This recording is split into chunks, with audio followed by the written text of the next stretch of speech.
I'm Jim Lawrence Wilson, and I'm going to be taking you through my live rig.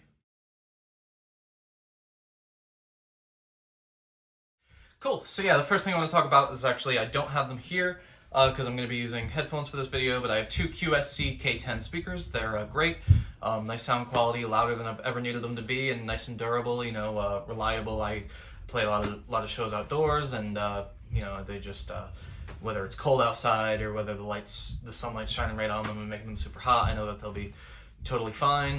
Nice and reliable speakers, which are definitely helpful for somebody like me. So the next thing I want to talk about are things that I don't take to every show, things that aren't super essential, but things that I like taking to certain shows. I have a Casio Privia PX S1100, I think it is. It's a digital piano, which is a very nice keyboard that I like. It was pretty. It was in my price range, but it has a nice sound quality. I really like it. Also, I have a what's it called an electric drum set, which is Alesis Turbo Mesh Kit, I think it is. I think it's the step up from the lowest price point, so I think it's the next one up because you get to kind of plug in more pieces of kit if you want to, and the kick pedal actually has the part that it bangs up against to make the kick sound. I'm not a drummer. I don't have a need for acoustic drums, and I don't really play them live. Maybe one day I'll get a drummer. I don't know, but but yeah, my sometimes I'll play drums, and I'm good enough at them where I can kind of play an E-kit at a show and have it be pretty decent. Cool. So yeah, the next thing I want to say is that I won't be talking about my guitars in this video. Me going through every single guitar that I have could be a whole video on its own, and I don't take more than I don't think I've ever taken more than 2 or 3 guitars to a show because can't play more than one at a time, and it's not super necessary, and it's just one more thing to bring. So I'll if you're interested in that, I'd like to maybe go through some of my guitars, but until that point, I'm not gonna in this video. So the way I'm currently doing things, I actually don't run my guitar to an amp. I don't use an amp at all in my shows. I run direct right into the mixer, and most people don't really notice the sound quality difference. At least not people that follow me, and I use a lot of clean sounds anyway. So like going to the board doesn't really make a whole lot of a difference. My mixer has a lot of like EQ settings and other effects that are pretty high quality, I feel, on it, and I have my pedal board here, which I'll go over in a second, which I think also kind of fills in any gaps that not using an amp might bring up. So get into more of that now. Cool. So real quick, I'll take you through my pedal board here. So this is my current pedal board that I'm using. I've gone through a couple.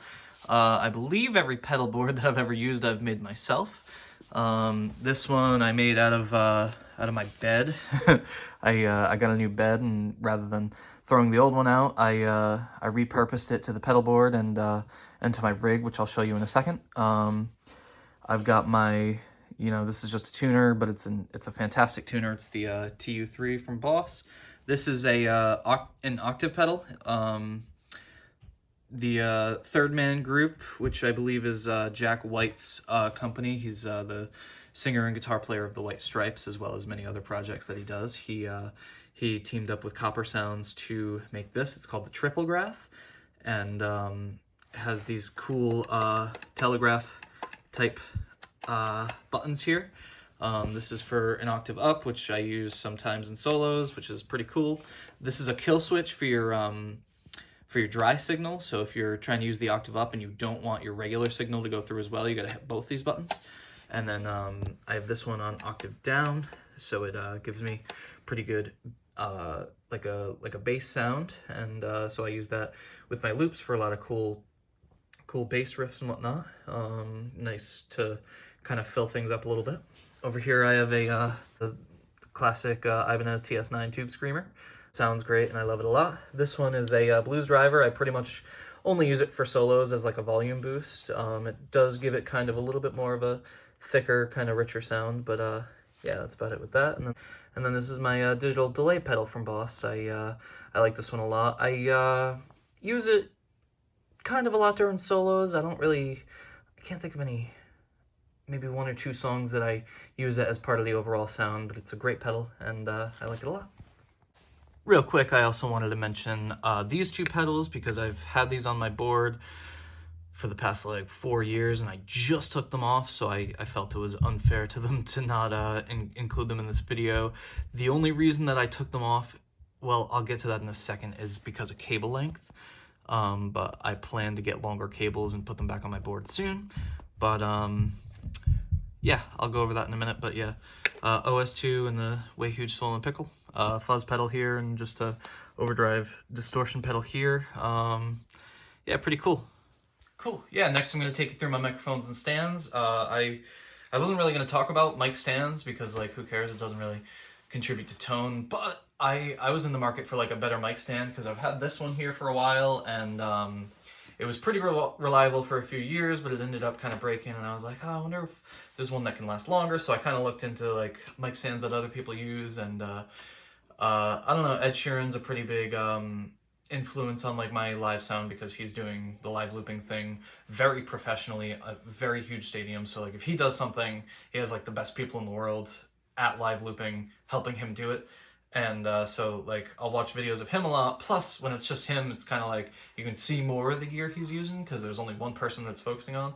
And I finally saw in one of his videos this the symbol for this company here, and it's K&M, and it started like hitting me when I'm watching other videos of like bands playing. A lot of big people use K&M mic stands, a lot of really big acts. So K&M, I don't really know what model this is, but K&M, and then this is a DR mic stand. It's again, you know, it was reliable for a while. It's really kind of going down the tube now, but it's still working well enough to use. I'm probably going to eventually get more of these, but at some point. But they're pretty, you know, they're a little on the pricier end, so I'm gonna run this one to the end of its life and see what happens. Yeah, cool. So yeah, next I wanted to kind of go over my microphones. I've been more and more, probably each show, I've been kind of appreciating wireless systems more and more. So I really appreciate my wireless mic here. It's a Sennheiser system. It's the Evolution Wireless. I think it's the EW500 series, the G4. Yeah, this is got a 945 capsule, and I absolutely love this microphone. It sounds great, and it's got a lot of range. I think I don't even remember how much range, but it's I remember it being a lot. All right, and next up, I'm gonna talk about this microphone first. Usually I have this one in this position. It's the Sennheiser E835. Great microphone, fairly cheap for the quality, and it's just a reliable piece of gear. This one here I'd like to talk about. It's the Behringer XM8500, and it's just a really great microphone. It takes a little bit more EQ because the mids are a little, I guess, muddy, but full metal casing, super reliable. I've been told it's basically unbreakable, and it was $20, and it sounds great, and it's there's no reason for this microphone to be so cheap. They don't put it out very much. It took me like a couple months of like kind of just double checking to make sure to see if this microphone was still available or still unavailable, and then I finally got it, and yeah, I don't know, I love it. Another wireless system is the X5 U3. I used to use the X5 U3, U2, and U4 systems, which are guitar systems, wireless in-ears, and then this one. I don't currently use the guitar system anymore because I got a new one, but I do still use the in-ears. I plug those into the back of my speaker and use them for my live shows, and those are still holding up really great. The guitar system also holds up really well. I've had it for 5 or 6 years, and it's a great wireless system. Even still, it's just there's way less range now. I kind of step away from the pedal board a little bit where it would be plugged into, and it starts like cutting out. So I got a new one that's more reliable, and I can walk away from the stage, like I said, and kind of do my sound. So that's been really helpful. All right, yeah, and the new wireless system that I was talking about, I have right here. It's the Shure BLX something. It's a nice guitar system. I really like it. It sounds great, and it's got way more range than I really even need, and certainly more range than the X5 one at the end of its life, so I would recommend it. But like I said, it's very new, so I'll let you know if you want me to let you know if it ends up not being super reliable for me. But so far so good. I have no complaints. All right, yeah. So at my feet here, I have a device that's called a loop station. It allows whatever goes through my guitar and whatever goes through this microphone to be recorded into that, and then it can kind of play back, and I can keep recording on top of it. So I can record like harmony vocals or like beatboxing on here, and then my guitar parts. It all goes through here, and I can kind of overdub it, and I'll go over what's going on with that in a second. I also wanted to add that this microphone here, recently I added this. And what this is it's a mute switch. I was watching a rig rundown from Keller Williams, and he was talking about some mute switches that he uses so that his microphones don't really bleed through on stage. And yeah, I had a show which it was very fortunate. I had a lot of people there, but it was unfortunate because my microphone was picking up everything that everybody was doing, and it was going through the loop station, and it just it started getting way louder than it was supposed to, and I was catching every conversation in the mic. It was an enclosed environment, and I ended up getting a lot of feedback that night, and it wasn't a huge deal, but my dad was doing my sound, and he was pretty flustered and stressed out. So I got this, and so it's muted, and then when I hold down this button, usually with my foot, not my finger, it unmutes so that I can record whatever it's recording on the looper. And yeah, that's pretty much how that works. All right, so I think the last two things I'm going to talk about are kind of the most integral parts of the show, so I'm going to go through those now. All right, yeah, number 1 out of 2, we have my loop station here. This is the Boss RC600. I've had this for about a year. Before that, I used the RC300, and that was also a great loop station. But this one's just like basically twice as good and around the same price. So that's pretty awesome. Instead of the regular, I think it was 16-bit rate, this one has a 32, and we have 6 channels on this one instead of just 3, and the effects on this one are a lot better too. I could probably do a whole video on just this one pedal, so let me know if that's something you'd want, but I'll go over it really quick. I changed all the settings, so most of these buttons don't do what they say they do anymore. So this is now my track select. I moved this over. This is an all start, all stop button. This is my track select, which I'll kind of explain in a minute. And rather than being my all start stop here, this is just to delete everything that I've done. Because after, excuse me, because after every song that I do, I delete the whole track, and you know it's going to be completely different at my next show. This is a so this is kind of like a mode button. So when it's in this white mode here, all of these buttons are record/play buttons. So this will like record something, and then I'll hit this when it's yellow. It's an overdub, so I can keep recording over whatever it is I just recorded, and then that's just playing. It's no longer recording. And then I could do the same thing over here. You know, and it's going to turn yellow when it finishes the loop, and now it would still be recording, and now it's not playing anymore. And I can't stop these until I change the mode. So all the mode does are play and stop buttons. So now that's no longer playing, only this one's playing, this one's not, and I can change it up vice versa. And then all stop, so this is going to stop both tracks. And then, you know, once I'm back in this mode, I can kind of delete everything that I've done.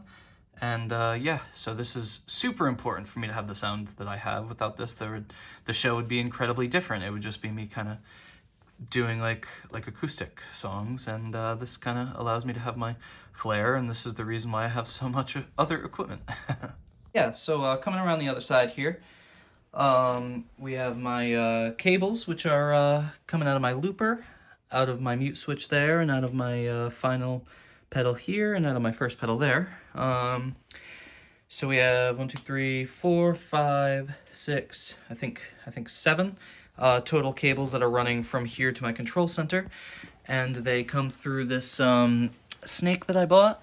It's just a little like protective sheath, and it keeps all the cables together, and it's super convenient because you know, setting up 7 cables, as easy as it might sound, they're all different types of cables. Like these two are TRS cables. I believe this is a TRS to a to an XLR cable, which is a mic cable. I think this is the same thing, but it's a different brand. This is a regular XLR, and then we have 2/4 inches in there. So like, it does take a minute to set up if you're doing all 7 cables individually, but having them as a unit here in one just nice like snake type unit is super convenient, and it makes the stage look nicer because rather than having 7 cables where it's it's basically impossible to keep 7 cables straight. So the stage, you kind of get like a crow's nest going on there, and so this makes it like one nice unit, and it's a little nicer looking. Yeah, so these lead right to the control center, which I'll go over now. All right, so this here is my custom built rack. This is the other thing that I was saying I made out of my old bed, as you can see there. And so without this, there would basically be no show, at least the way that I'm doing shows now. So this is like the control center that kind of allows everything to work the way it does. So I built this because I wanted a system where, I had purchased, let's see, this, which is a wireless system. I'll go over that in a minute for my microphone, my main microphone. And then this is my mixer, and then to use my mixer, remotely with this, with my MacBook or my iPad, where I can take it like elsewhere on stage with me. I need a router here, which allows the computer to communicate with, it was just a whole lot of things to set up, and it took time. So I was like, thought to myself, as a guitar player, I was like, maybe I could make a second like pedal board, but instead of having it be a pedal board, I could put like my units on it. And then I realized that, rack cases are a thing. And so this is kind of basically a pedal board, but it's 3-dimensional instead of, all on a flat surface. So we have different rungs here, and I ended up kind of buying more things for it. So this on top is my old pedal board that I used to use. I used to put the mixer on top of here with cables coming out of this hole, which I drilled into it, but I kind of changed that once I decided to put the mixer in here. So basically what happens is this is the snake that I was showing you earlier, where I have 7 cables coming out of it. So on this bottom level here, we have a rack space of DIs, which is a direct injection box. I'm currently only using one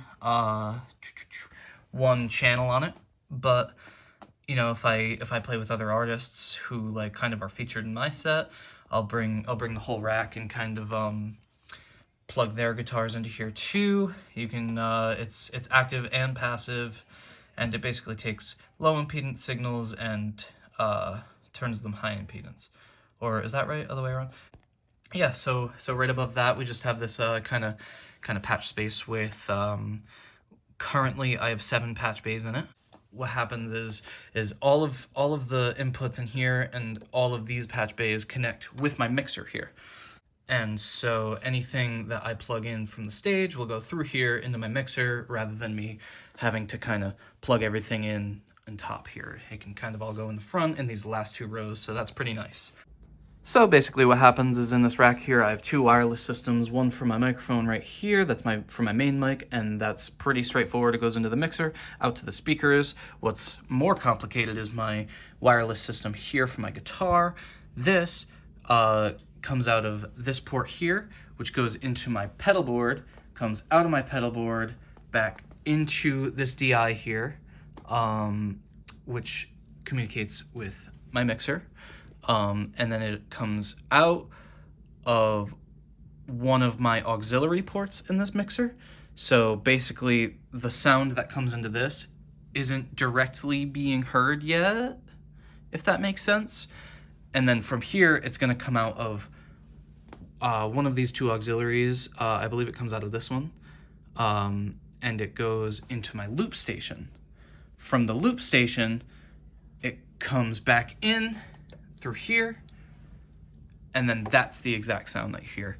And basically why that's so complicated is because it allows more control over my sound. The whole purpose of me kind of putting this thing together is, you know, I have this whole thing where like less is more, where like the less things you bring to a gig, the more organized it's going to be, the faster you'll be able to set up, and just, you know, less stress overall. But it also comes at a price where like I don't want sound quality to go down as a result of, you know, convenience. So I put it together so that you could control my guitar before and after it goes into the loop station, because with that, sometimes I'll have to go into a guitar solo and the solo won't be loud enough.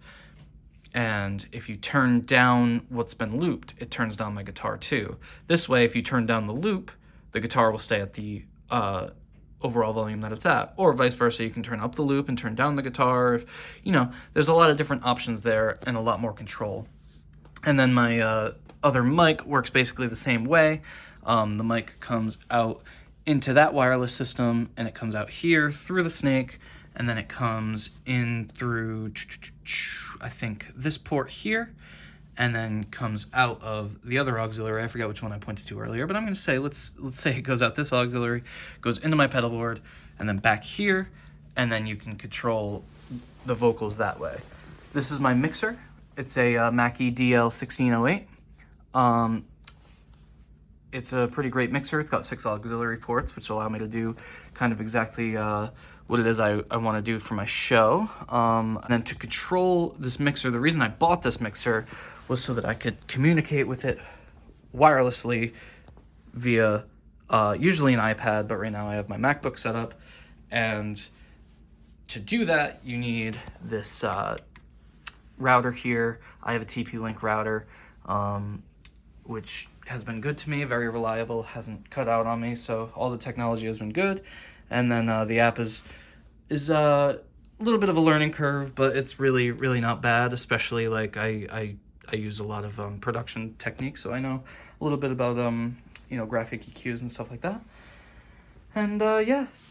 All right, thanks so much for watching my video. I hope you found it entertaining in some way, and I don't know, I always feel kind of bad talking about gear because most people kind of don't really like talking about gear as much as the music or songwriting or whatever, but I really like, you know, talking about things that help make the music come to life, and I'd love to have a conversation about it if you're interested in gear. And if you have any suggestions, you know, I'm pretty happy with the way my live sound is at the moment, but maybe there's something I'm totally missing that would make it even easier or even better sounding, and, you know, something along those lines, and if it's affordable too, then I'd like to hear about it. So yeah, if you want to drop a friendly comment talking about that, that'd be cool.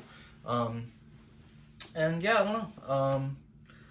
I'm hoping to play more shows with the setup I have now.